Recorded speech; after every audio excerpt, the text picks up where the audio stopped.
Hello जय Jagannath welcome to my mini blog. ଆପଣ ଭାବୁଥିବେ ମୁଁ ଏତେ ଖରାରେ କୁଆଡ଼େ ଯାଉଛି, ଲାଷ୍ଟ ପର୍ଯ୍ୟନ୍ତ ଦେଖନ୍ତେ ଜାଣିପାରିବେ ମୁଁ କୁଆଡ଼େ ଯାଉଛି। ଏଠି ଆସିକରି ଆମ ଛକରେ ବସି ପଡ଼ିଛି ବୋକା ଭଳିଆ, କାହିଁକିନା ମୁଁ କେଉଁଦିନ କୁଆଡ଼େ ଯିବି ସେଦିନ ବସ୍ ବି ଆସେନି। ତାର ମୁଁ ଆସିକି ପହଞ୍ଚିଗଲି ବ୍ୟାଙ୍କରେ। ମୁଁ ଟିକେ ଦେଖିବାକୁ ମୁଁ ଏତେ ଖରାରେ ଆସିଲି, କଳା ହେଇନି ତ। ତାର ଆସିକରି ବସିଛି ଯେ ମାନେ ଏବେ 1-2ଟା ହେଲାଣି ନା, ଖାଇବା ପାଇଁ ସବୁ ଯାଇଛନ୍ତି ବେଳକୁ କେହି ନାହାନ୍ତି।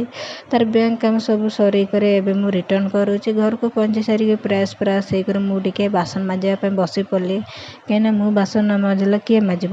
ମୁଁ ବା ସକାଳ ରାତି ମୁଁ ବାସନ ମାଜୁଛି। ଆମ ଘର ଚାକର ବା ମୁଁ ବାସନ ମାଜିବି, ସେ ଭାବୁଛି ତୋର ହୋଟେଲ ଯାଇକରି ବାସନ ମାଜିବା ଭଲ।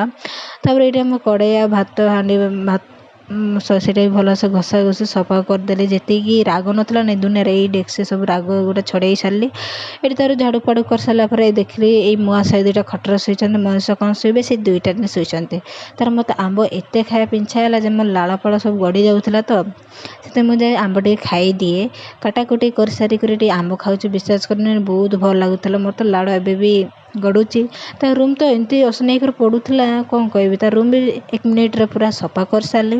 ଆପଣଙ୍କୁ ଭିଡ଼ିଓଟା ଭଲ ଲାଗେ ଲାଇକ୍ ଆଉ ସବସ୍କ୍ରାଇବ୍ କରିଦେବ। ବାଏ।